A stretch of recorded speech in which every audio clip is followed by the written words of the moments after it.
Ya,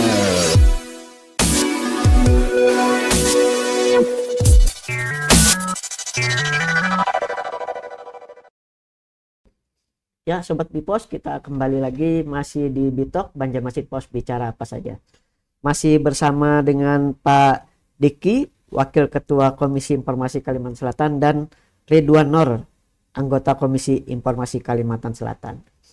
Tadi terkait dengan sengketa tadi Pak,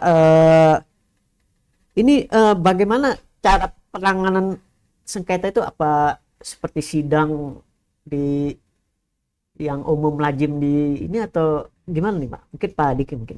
Oke, baik Mas Hairil. Jadi sebenarnya begini, kalau tadi pertanyaannya seperti apa sidang, ya sama. Ruangannya sama, meja majelis hakim dan panitranya sama gitu kan, dengan yang ada di masyarakat tahu di PT UN gitu kan. Nah, yang membedakan adalah prosedurnya. Prosedurnya adalah kalau memang masyarakat mengajukan sengketa melalui prosedur awal dulu, nanti dibantu oleh tim admin, itu nanti akan dijadwalkan. Dijadwalkan antara pemohon dan termohon. Setelah mereka dijadwalkan, kemudian akan diundang. Setelah diundang, maka sesuai dengan hari kedatangan mereka, hakim akan berkumpul. Nah, di sini ada lima komisioner itu berbagi dan digilir. Jadi tidak harus hakimnya itu saja, kemudian atau ketua hakimnya itu enggak, tapi digilir. Tidak memandang siapa, tetapi ya berdasarkan ada yang satu sebagai ketua majelis, kemudian yang samping kanan kiri ada dua pendamping majelis. Kemudian ada panitera, itu dilakukan oleh dari sekretariat. Kemudian nanti yang satu itu berlaku sebagai mediator. Jadi ada 4 komisioner yang akan bertugas dalam sebuah kasus sengketa persidangan. Nah, ruangannya sama, nanti ada berhadapan antara pemohon dan termohon. Kemudian nanti proses persidangannya, sebelum sampai ke proses persidangannya nanti Ibu Dr. Yati yang akan mengatur jadwalnya untuk persidangannya akan diselenggarakan kapan gitu kan. Nanti akan dilakukan diundang. Misalnya nanti dari Kota Baru sebagai termohon, kemudian pemohonnya ada dari Banjarmasin. Maka nanti dari panitera atau sekretariat yang akan melakukan koordinasi dengan bidang PSI yang di bawah Ibu Dr. Yati akan mengundang mereka. Kemudian Ibu Yati akan menentukan, membagi, ini ketua sidangnya siapa, majelisnya siapa, kemudian mediatornya siapa gitu. Nah, pada hari hanya itu biasanya pemohon dan termohon sudah datang, baru bisa dilakukan persidangan.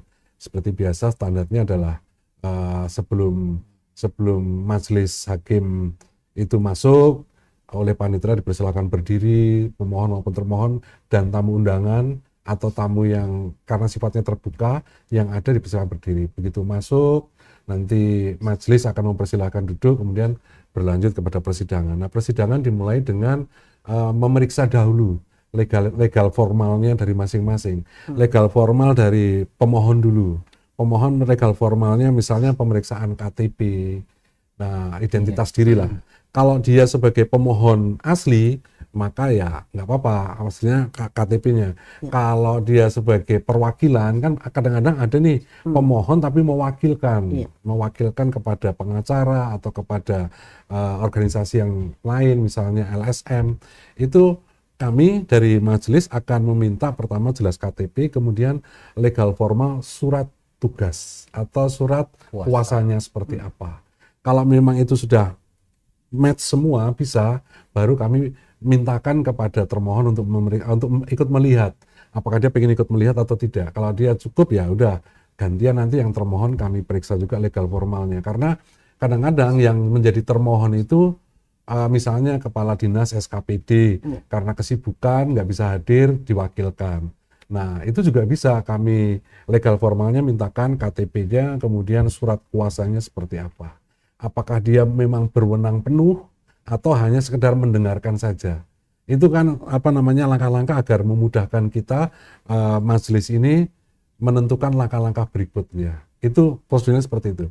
Nah, nanti kalau memang sudah semua, kemudian akan dibacakan gugatannya seperti apa oleh majelis, salah satu majelis, kan ada majelis kanan kiri. Nanti akan dibacakan, kemudian setelah dibacakan, baru ditanya apakah memang sudah betul dari termohonnya, pemohonnya apakah memang betul seperti itu. Kalau memang ada sanggahan, maka dia bisa mengajukan. Kalau nggak ada sanggahan, maka kita tanyakan kepada termohon, apakah memang betul atau tidak.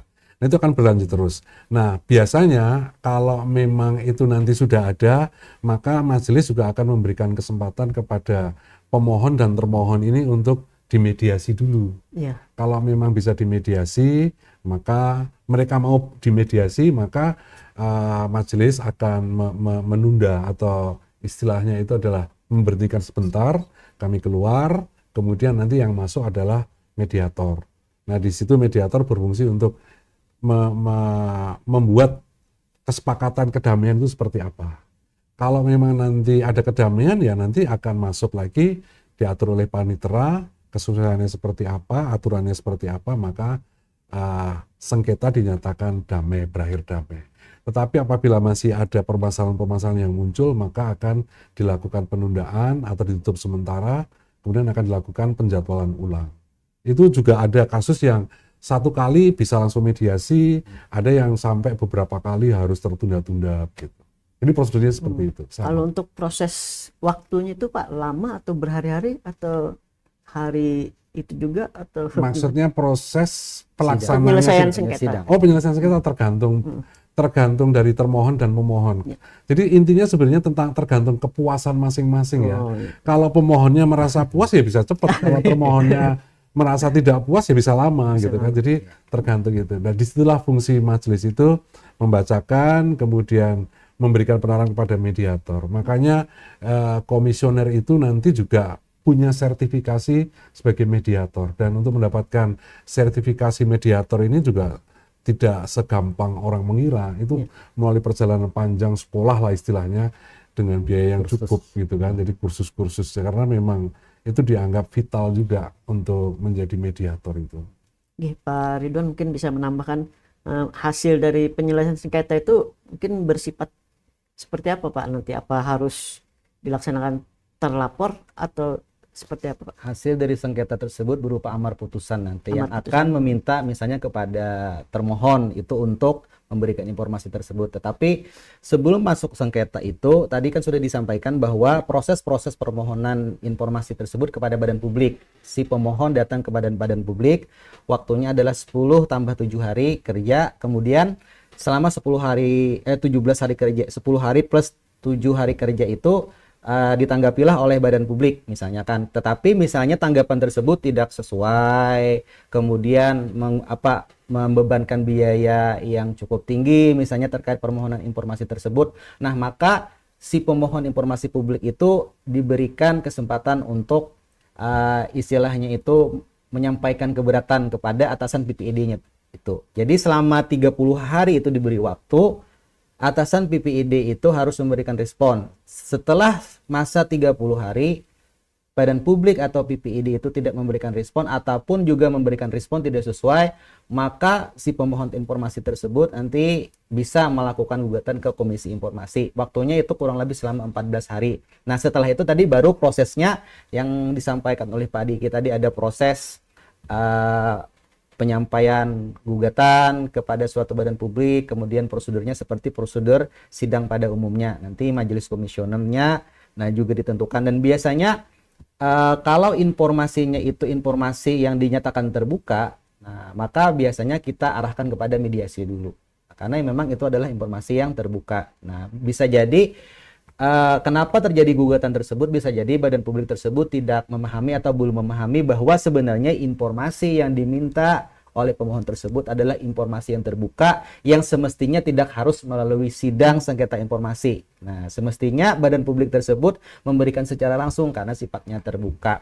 Nah, tetapi ketika sudah masuk pada proses penyelesaian sidang informasi, maka kita arahkan kepada proses mediasi. Prosesnya itu bisa cepat, bisa juga lambat. Tetapi biasanya kalau mediasi, apa yang sudah kami lakukan itu biasanya berjalan dengan cepat, bisa ya beberapa jam, atau ya anggap dalam 1 hari itu sudah selesai. Nah, sehingga nanti kalau sudah dimediasi, apa hasil mediasi disampaikan kepada majelis komisioner, kemudian nanti diputuskan. Amar putusannya adalah meminta apa istilahnya mewajibkan kepada termohon untuk menyampaikan informasi tersebut. Untuk tata caranya itu diselesaikan antara pemohon dan termohon. Apakah nanti pemohonnya bisa memotokopi atau teknis sebagainya itu disepakati antara pemohon dan termohon. Jadi seperti amar putusan itu. Kira-kira seperti itu, Mas. Pak Diki, di Kalsel ini pernah terjadi nggak Pak sengketa informasi publik ini Pak? Atau sering atau gimana? Kalau frekuensinya sering, bahkan sering, ya sering, karena memang masyarakat yang melek hukum dan melek informasi ini sudah cukup banyak. Bahkan di kepengurusan kami di periode yang terakhir ini, dari pengurus komisioner sebelumnya itu sempat karena masa periode kepengurusan mereka habis, masih ada 7 kasus sengketa yang belum terselesaikan. Nah, begitu kami masuk dilantik, itu 1 hari setelah kami dilantik langsung kami gas. Memang sebelumnya kami begitu masuk langsung tim solid ini 5 orang ini langsung mempelajari semua sengketa-sengketa yang belum terselesaikan oleh komisioner lama karena memang waktunya habis.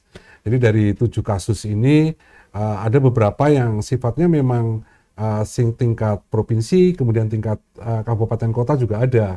Salah satu contoh misalnya yang di salah satu kabupaten kita itu ada pembangunan renovasi gedung gitu kan.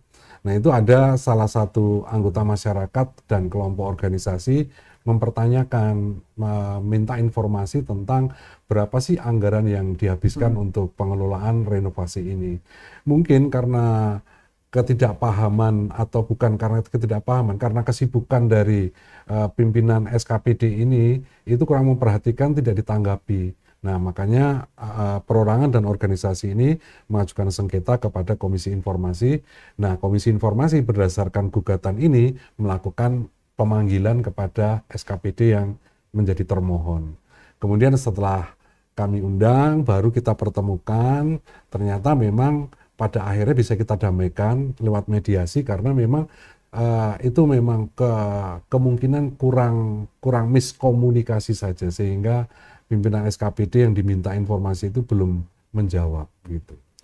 Pak, setelah penyelesaian sengketa tadi Pak, apa masih ada Pak lembaga publik yang masih merahasiakan informasi terkait dengan hasil dari sengketa tadi, dan mungkin apa sanksinya nih Pak bagi mereka yang tidak mematuhi hasil dari sengketa? Ya, oke. Jadi begini, kalau kita bicara tentang kewenangan Komisi Informasi dan pemaksaan terhadap badan publik untuk memberikan informasi, itu tadi seperti disampaikan oleh Pak Ridwan bahwa klasifikasi informasi itu kan ada yang terbuka dan tertutup. Sementara terbuka tadi ada yang sifatnya serta-merta dan berkala, kemudian yang tertutup. Nah, yang tertutup ini biasanya yang digugat. Nah, tertutup ini kan misalnya tentang tadi disampaikan yang mungkin membahayakan keselamatan negara, kemudian tentang rahasia pribadi orang, kemudian juga tentang misalnya rahasia suatu perusahaan yang menyebabkan itu menjadi ancaman, itu bisa. Nah, itu melalui sidang itu akan terbuka, memang itu sebenarnya benar-benar rahasia atau tidak. Nah, ketika sesudah amar putusan tadi, jadi kan disampaikan bahwa setelah misalnya terjadi kesepakatan mediasi dan aksi damai. Kemudian pertanyaan Mas Fahri, aksi damai, kemudian diputuskan bahwa termohon harus melaksanakan apa yang menjadi keputusan dari komisioner gitu kan, dari majelis hakim.